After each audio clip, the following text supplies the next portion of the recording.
ช่วงกระเทินประมาณตับหนึ่งพี่น้องเลยเนาะประมาณทับนึงตะปอกตะปูพ่ออยู่ที่ยังเรืออยู่ตะปูต่อพ่ออยู่เนาะตอนนี้นะนั่นแหละแต่ยังไม่ได้ตอกแล้วที่ตัวนี้ยังต่อสองเหลี่ยมหนึ่งสองเหลี่ยมหยุดเมียนเสียของมันเป็นช่องว่างกระเทินอย่างเงี้ยก็เลยตอบหยุดถามต่อวันหยุดไปก่อนแล้วว่าตัดครึ่งแหกครึ่งแล้วก็ต่อกันเลยเหรอเพราะเป็นช่วงกระเทินเลยนี่แม่นแล้วครึ่งกันนี้นะเลยเอาแล้วตีอย่างนี้นัดตัวหยอกขึ้นมาเลยจอดตอนนี้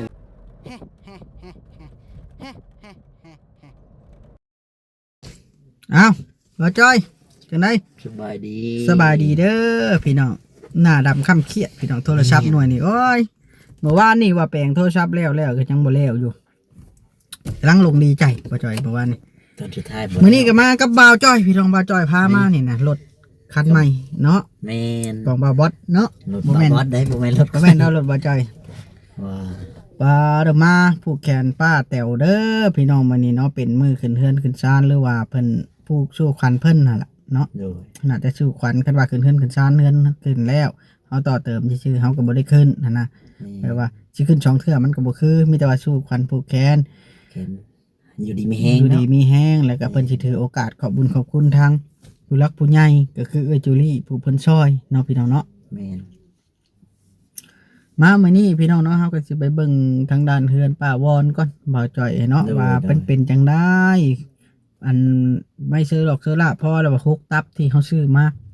หรือว่าบ่พอเพราะว่าห้องน่ะมันใหญ่ได้บ่าวจ้อยแม่มันใหญ่มันเฮาเฮ็ดนอกเสาเบิดแหละมันใหญ่ที่แรกเฮาแทกเอาแต่เสาน่ะมันน้อยเนาะ3x3แม่น3x9อันนี้มันสิพอ4x4แล้วเนาะแม่นแล้วเลยมันเฮ็ดให้มันกว้างกว่ากันมันละเลยสิบ่พอพี่น้องเอ้ยเนาะไปบัดนี้ข่อยลงก่อนเด้อป้าจ้อยแล้วจะลงกับหลังเด้อไปนี่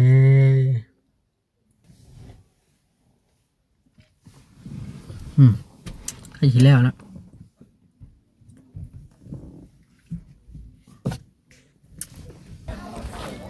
คนหลายได้พี่น้องเอ้ยผม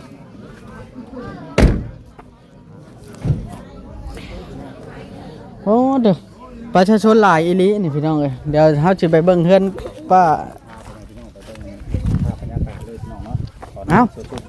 สบายดีเด้อสบายดีเดี๋ยวก่อนสิมาตรวจสอบเฮือนประวรก่อน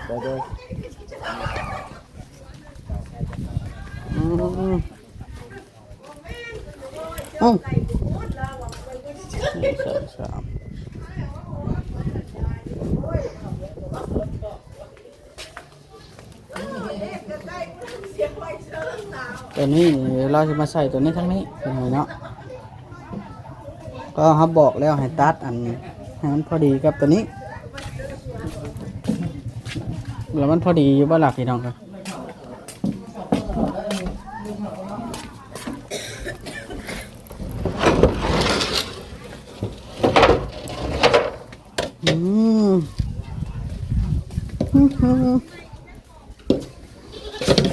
พอดีอยู่ตีตัวนี้พอดีอยู่เก็บใส่หลายตัวพอดีเราพอแทกไว้แล้วเนาะมันจะขึ้นชุดอยู่ตีผีเนาะครั้งแรกยังไม่ได้ใช่นั่นอันนั้นจับใส่บนสบายดีนะเจ้าสบายดีขาดตอนนั้นมันบ่พอหนึ่งบ่หรือว่าจะได้เจ้าเบิ่งบ่พอหลายแผ่นเติบแล้วนั่นแหละมันบ่พอตับหนึ่งบ่นะแม่นคือตับหนึ่งมาใส่พอจะเก็บใส่เบิ้งก็คือเก็บใส่เบิ้งก่อนมันเหลือแต่แอมตัวพวกนี้บ่ตัวนี้ลงมาเอาตรงนี้ลงมาใส่น้ำเด้อเจ้าลงใส่ยุ่งครับแม่นกันยังบ่พอคือเก่ายังก็ได้ใส่อยู่2แผ่นตัวนี้ตัดใส่แต่2แผ่นพอดีเครื่องเลยบ่มันก็บ่เครื่องมันก็เสียอยู่นิดนึงมันครับพอดีหันได้2แผ่นตัวนี้ก็ได้แผ่นนึงนี่แต่ยังบ่เต็มคือเก่าน่ะมันก็พอดีช่วงกระเทินประมาณตับหนึ่งพี่น้องเลยเนาะประมาณทับนึงตะปอกตะปูพ่ออยู่ที่ยังเรืออยู่ตะปูต่อพ่ออยู่เนาะตอนนี้นะนั่นแหละแต่ยังไม่ได้ตอกแล้วที่ตัวยังต่อ2เหลี่ยมหนึ่ง2เหลี่ยมหยุดเมียนเสียของ มันเป็นช่องว่างกระเทือนอย่างนั้นเลยตอบยึดถามหรอกถามต่อวัน อยู่ไปก่อน แล้วว่าตัดครึ่งแหกครึ่งแล้วก็ต่อกันเลยเหรอเพราะเป็นช่วงกระเทือนเลยนี่แล้วว่าแหกครึ่งกันนี่นะเลยเอาเลิกตีอย่างนี้งัดตีออกไปมากเลยจอดตอนนี้นี่ก็ตอกเลยนะ แม่นแหละ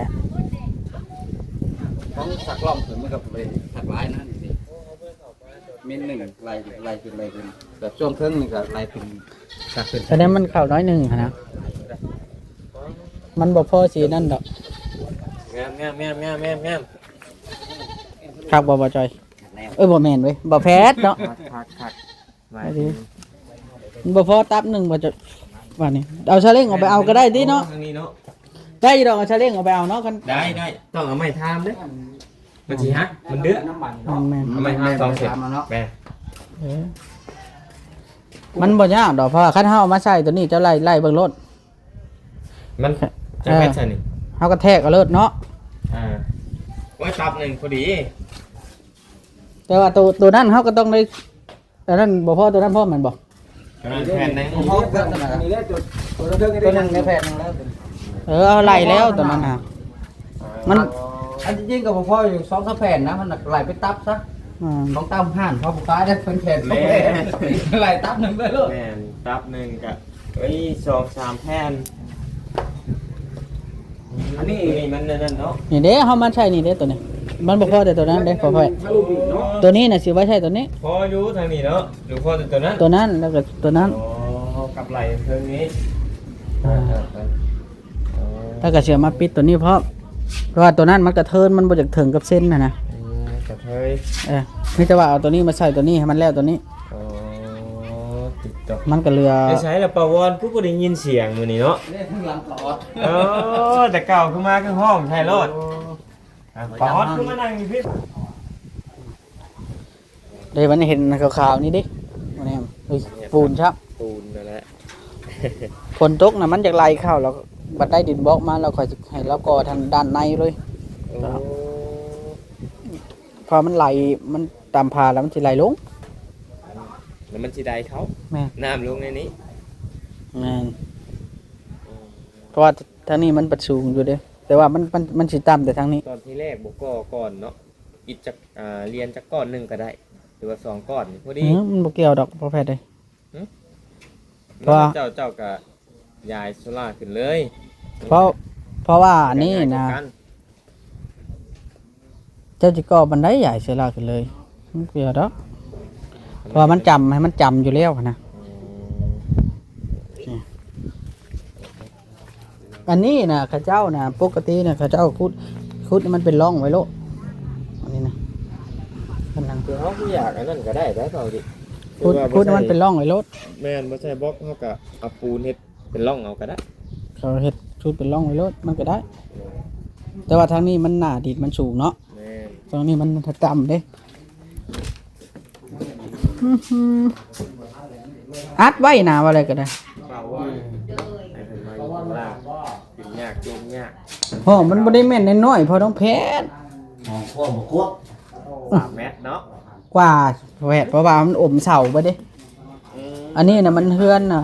ทอดแต่เสามันก็3 คูณ 3 คูณ 3นะเด้ มันอยู่นอกเสาอีกเนาะ อยู่เนาะครับไกลได้เพราะว่าเฮาตีเส้นเด้ แต่มันอยู่ใน น้องบ่จอย งามสุดยอดงัดสิบ่แตกบ่งัดออกมานี่ตอนตะปูมันปล่อยได้นี่ เพิ่นมีวิธีของเพิ่นดอกสร้างบ่ตะปูน้อยอยู่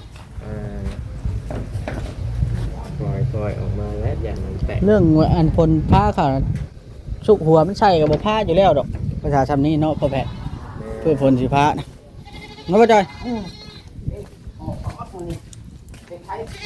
นี่แต่ว่าบ่พออีกกับหนึงพี่น้องเนาะเฮาสิให้เพิ่นออกไปเอาเพราะว่าเฮาเหลือเงินอยู่ 600,000 หลังจากซื้อเครื่องอันนี้ฮะ บ่นอนบ่ เหลือ 600,000เอาเงินน่ะเราให้เท่าใดเราให้มาในเฮ็ดงบตัวนี้น่ะ7 ล้านเด้พี่น้องเนาะ7 ล้านแหละเราเบิดไป6 ล้านปลายแล้วแล้วมันพอดีครับไม่ใช่ละที่แรกที่ว่าไว้ซื้อสีมาทาอันพวกนี้บอลิแต่ว่าในเมื่อตัวนี้บ่พอเขาก็ต้องได้ใช้ สีก็ไว้ที่หลังพี่น้องเนาะแต่ว่าเอาตัวนี้ไว้ก่อนเพราะฉะนั้นอันพวกนี้น่ะเราจะเก็บไปใส่ข้างหน้าตัวนั้นเพราะว่าบางอันมันก็กระเทินใส่เนาะ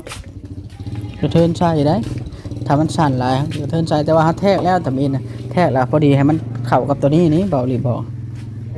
แนมเรือนใหม่บ่แนมเอาใหม่บ่แม่นเพิ่น ตั้งนั่นแหละเบาหลีสิให้เพิ่น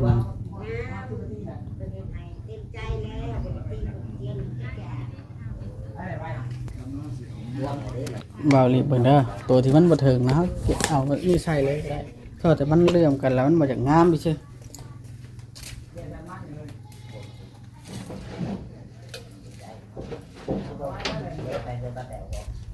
นี่จะชัดๆอันนี้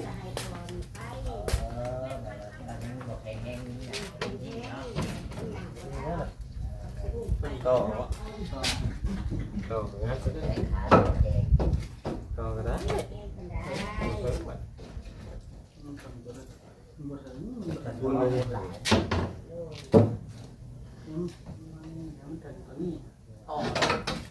เราจำกันบ่เป็น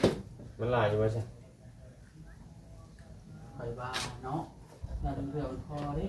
เกียร์มันเพียงกันไปเท่าต่อมันกันมันก็ได้อยู่ เชิญมาตั้งอยู่เลย อันนี้มันยังก็ได้ เจียออกมาแล้วต้องเจียเพียงกว่าจังแนบแล้วไปว่าเนาะ มันนั่นท้องโพเนี่ยกันตัวสร้างเนี่ยนะตัวเกียร์เขาด้วยเนี่ยเขาไปประกบกันเพียงกันเลยจุยอยู่กันเลยงามขาวดิบัวเด้ แต่ไปบ่ บัวแต้มตัวเกียร์แบบนี้มันสิชกเข้ากันเลยงามเลยนะมันได้อยู่แล้ว เอาขี้กันมันชกบ่ได้มันบ่คือได้มันเอาใส่แบบนี้นะขี้กันบ่ได้ชกได้เพราะว่าที่เฮ็ดกันตัวนั้นน่ะเฮ็ดมันก็ช่างมันติมันขี้กันไปนี่น่ะโดยเอาเรือแป้นใส่ เราดิเงินไม่ใส่อีกเป็นเงินพอรีโลกนึงเลย เฮาขี้กันตัวนี้น่ะว่าสิเฮ็ดแล้วตัวนี้เทื่อนึงได้แนบไว้นี่บ่ได้สร้างให้ว่าสิเฮ็ดแล้วจนเจียอันนั้นแหละน่ะจนเจียเป็นนี่แหละบัดตัวซ้อนตัวที่สองมันเงิงมันเป็นบ่พอดีกันมันเฮาบ่ได้ใส่เพียงเด้ถ้าใส่เพียงน่ะเฮ็ดได้เนาะไปถาวรสบายดีไหมถาวร สบายดีสบายดี ป้าออดสบายดีคือบ่ไปเฮ็ดอยู่เฮ็ดกินป้าออด ยินดีบ่แล้วบ่ได้ วินเหี่ยวหัวเบิดจักโป้แล้วมื้อนี้เหลือบ่ได้กินบ่เออ กิน เพิ่นเช้าแล้วเนาะ โดย สบายดีไหมเท่าสบายดี สบายดี อ้าวเดี๋ยวจะได้ดีใจบ่มื้อนี้ ดีใจ ยิ้มหยังนี่คือว่าไปทำบุญ นี่แต่ว่าให้เพิ่นเก็บต่อใส่เบิ่งก่อนเด้อ โดยขน้อยก็บอกในนั้นแล้ว แม่นเก็บต่อใส่เบิ่งก่อน คำสิเห็ด บ่ ผัด ค่อยดีบ่ ละอายคนดิ แม่นแล้วเฮาหยุดก่อนแต่ว่า หยุดก่อน ตัวใดให้ใช้เบิดก่อนตัวใดพอต่อใช้แล้วต่อ อยู่ว่าใน ขาดตัวใดมันถึง อยู่ ทำเป็นตารางทั้งสองแผ่นนั้นเอาลงมาขน้อยเบ้าในตารางในพื้นเรือน ลงมาแล้วจงไว้จังอะน่ะ เอาลงมาแล้วลูกก็ว่าว่ะคำสิตอบครับถ้าว่าบ่ตอบก็จะบ่เฮ็ดก็ยามาละอายคน แม่นบ่ค่อยเฮ็ดแล้วไปซอยเวียกเพิ่นได้ แม่สาวเวียกใส่งานกันห้ามตอกห้ามเตียงไปใหายเรียบร้อย แล้วก็มาเอาหลาน นั่นบ่ โดยเตียงหัวหน้าซื้อมาให้แล้วห้ามไปให้ชุกคนนั้นก็พอ เพิ่นบอกคนหลายเติบบ่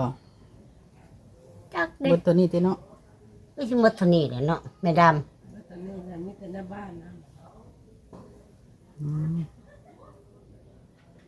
าแต่คนลืมเคยนะบ้านขี่มือเนาะหลายดอกบ้านนะบ่ได้เบิดบ้านนะคนจกเอา รถดอกจะก็ตกแข้งก็เลย อันนี้สูตรเลยดิสูตรคนสอยนะ จะพามาใส่เมืองมันเวียนเนาะ เงินเจอกี่น้อย1,000เงินเอา1,000ให้ยาแล้ว3,000แท้เจ้าเลย3,000ละเดือนนี้แม่นะ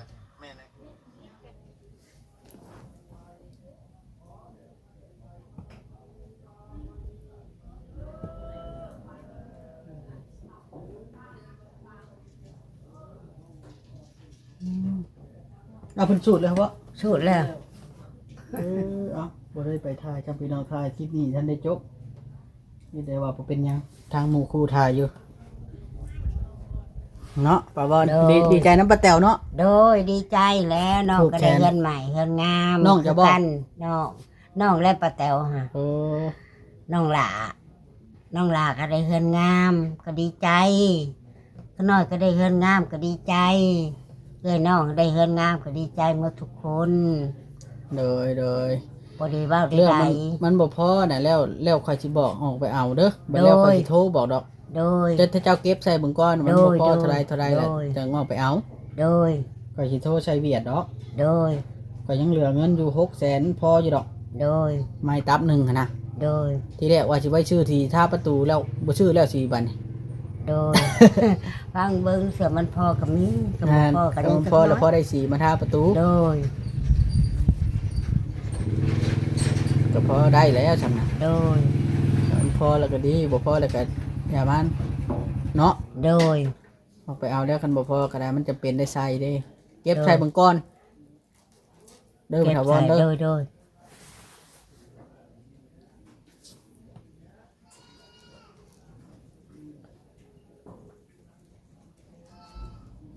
อ้าวบาทนี้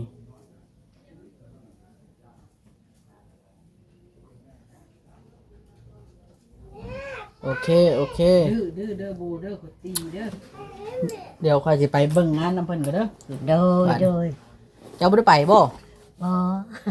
ไปบ่ได้ บ่ได้ คือบ่ให้อันผัวอุ้มไปแน่ อายคน ไปเป็นไอ้คนตัว เพิ่น บ่ ว่า ไปแล้วก็แล้วหัวหน้าเอ้ย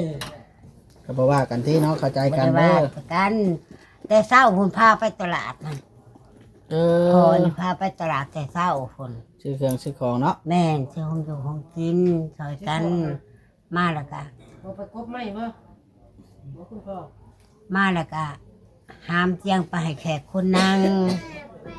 ไปไหน หากน้องบริเสนอดอกหากเขาน้อยแล้วว่าเอาไปโลดเตียงเอาไปให้หมู่คู่นั่งบริหามมาเขาน้อยว่าสิ แม่นแล้วเจะมีครูมาพอได้นั่งเด้ แม่นล่ะ เจะมึงอยู่ไสซะเนาะ โดย โรงเรียนผูกแล้ว แม่น